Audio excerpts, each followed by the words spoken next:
بسم اللہ الرحمن الرحیم۔ شانی ووکل کے ناظرین کو محمد اشفاق کا محبت پر السلام۔ امام حسن اپنی پاکیزگی اور اعلیٰ کردار کی وجہ سے بلند مرتبوں پر فائز تھے، اسی لیے آپ کو مجتبی کہا جاتا ہے۔ امام حسن سے زیادہ حضور سے ظاہری و باطنی مشابہت کوئی نہیں رکھتا تھا۔ امام حسن سن 3 ہجری رمضان المبارک میں پیدا ہوئے۔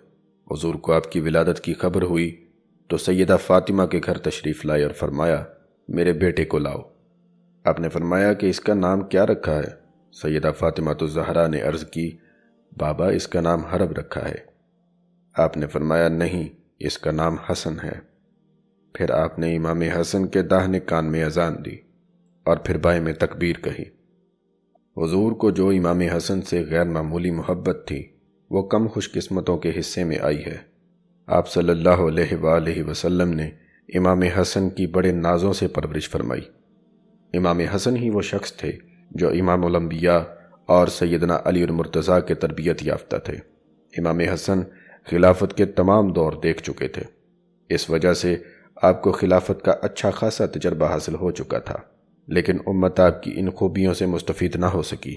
حضرت علی کی شہادت کے بعد اہل کوفہ نے امام حسن کے ہاتھ پر بیعت کی اور آپ امیر معاویہ کے مقبوضہ علاقے کے علاوہ باقی تمام علاقوں کے خلیفہ مقرر ہوئے۔ حضرت علی رضی اللہ تعالی عنہ اور امیر معاویہ کے درمیان قدیم اختلاف تھا۔ حضرت علی کی شہادت کے بعد یہ اختلاف زور پکڑ گیا۔ امیر معاویہ کو یہ پتہ تھا کہ امام حسن صلح پسند ہیں اور قتل و خون ریزی کو دل سے ناپسند کرتے ہیں، اس لیے وہ خلافت لینا نہیں چاہتے تھے۔ امام حسن نے یہ پہلے ہی طے کر لیا تھا کہ اگر جنگ کی نوبت آئی تو وہ خلافت امیر معاویہ کو دے دیں گے۔ امیر معاویہ کو اس بات کا علم تھا، اس لیے انہوں نے عبداللہ بن عامر کو امام حسن سے جنگ کے لیے روانہ کیا۔ امام حسن اس وقت کوفہ میں مقیم تھے۔ آپ کو عبداللہ بن عامر کی خبر ہوئی تو آپ بھی جنگ کے لیے آگے بڑھے۔ اپنی فوج میں کمزوری اور جنگ سے پہلو تہی دیکھی تو آپ نے رک کر خطبہ ارشاد فرمایا۔ امام حسن نے فرمایا، میں کسی مسلمان کے لیے دل میں کینہ نہیں رکھتا ہوں اور تمہارے لیے بھی وہی پسند کرتا ہوں جو اپنے لیے پسند کرتا ہوں۔ تمہارے سامنے ایک رائے پیش کرتا ہوں، امید ہے اسے مسترد نہیں کرو گے۔ جس اتحاد کو تم لوگ ناپسند کرتے ہو وہ اس تفرقے اور اختلاف سے کہیں بہتر ہے۔ میں دیکھ رہا ہوں تم میں سے اکثر جنگ سے بھاگ رہے ہیں اور بزدلی دکھا رہے ہیں۔ میں تم لوگوں کو تمہاری مرضی کے خلاف مجبور کرنا نہیں چاہتا۔ امام حسن کے یہ خیالات دیکھے کہ امام حسن خلافت چھوڑنا چاہتے ہیں تو جو لوگ خارجی آپ کی فوج میں تھے وہ امیر معاویہ سے جنگ کرنے کو اپنا فرض عین سمجھتے تھے۔ حضرت علی کی طرح امام حسن کو بھی برا بھلا کہنے لگے۔ جس مسلح پر آپ تشریف فرما تھے حملہ کر کے اسے چھین لیا اور پیراہن مبارک کھسوٹ کر گلے سے چادر کھینچ لی۔ آپ گھوڑے پر سوار ہو گئے اور بیا اور ہمدان کو آواز دی۔ انہوں نے آ کر آپ کو خارجیوں کے نرغے سے چھڑا لیا اور آپ سیدھے مدائن روانہ ہوئے۔ راستے میں جرا بن قبیصہ خارجی نے حملہ کر کے آپ کے زانوں کو زخمی کر دیا۔ عبداللہ بن قتل اور عبداللہ بن طبیان نے اس کو پکڑ کر قتل کر دیا۔ جب امام حسن شفا یاب ہو گئے تو آپ نے پھر سے عبداللہ بن عامر سے جنگ کا ارادہ کیا۔ اس وقت عراق کے علاقے انبار میں قیس بن عامر امام حسن کی طرف سے متعین تھے۔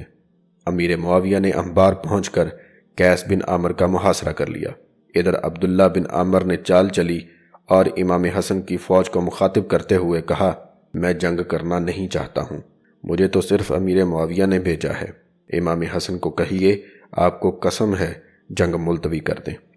اس کے کہنے سے امام حسن کی فوج کا پھر سے ذہن بدل گیا اور وہ عبداللہ بن عامر کی باتوں میں آ گئے اور جنگ سے پیچھے ہٹنے لگے۔ امام حسن نے اپنے ساتھیوں کی بزدلی اور کمزوری کا تجربہ کرنے کے بعد جنگ کا خیال بالکل ترک کر دیا اور چند شرائط پر امیر معاویہ کے حق میں خلافت سے دستبرداری کا فیصلہ کیا، اور یہ شرائط عبداللہ بن عامر کے ذریعے امیر معاویہ کو بھجوا دیں۔ امام حسن نے یہ شرطیں رکھیں، امیر معاویہ قرآن و سنت اور خلفائے راشدین کے طریقے پر عمل پیرا ہوں گے۔ امیر معاویہ اپنے بعد کسی کو خلیفہ نامزد نہیں کریں گے، امان سب لوگوں کے لیے ہوگی۔ امیر معاویہ سیدنا امام حسن اور سیدنا امام حسین رضی اللہ تعالیٰ عنہ کو کسی قسم کا کوئی نقصان نہیں پہنچائیں گے۔ اہل بیت جہاں بھی رہیں گے ان کے جان و مال کی حفاظت کی جائے گی۔ امام حسن نے خلافت سے دستبرداری کے بعد لوگوں سے فرمایا، اے لوگو، مجھے فتنہ و فساد سے نفرت ہے، اور میں اپنے نانا کی امت سے فتنہ و فساد دور کرنے، مسلمانوں کی جان و مال اور ان کی آبرو کی حفاظت کرنے کے لیے معاویہ سے صلح کرتا ہوں اور انہیں خلیفہ تسلیم کرتا ہوں۔ اگر خلافت میرا حق تھی تو میں نے اپنا حق انہیں دے دیا، اور اگر معاویہ کا حق تھی تو انہیں مل گیا۔ ناظرین، امام حسن کی شہادت کی سازش کیسے رچائی گئی اور یزید کیسے نامزد ہوا، یہ سب ہم آنے والی ویڈیو میں بیان کریں گے۔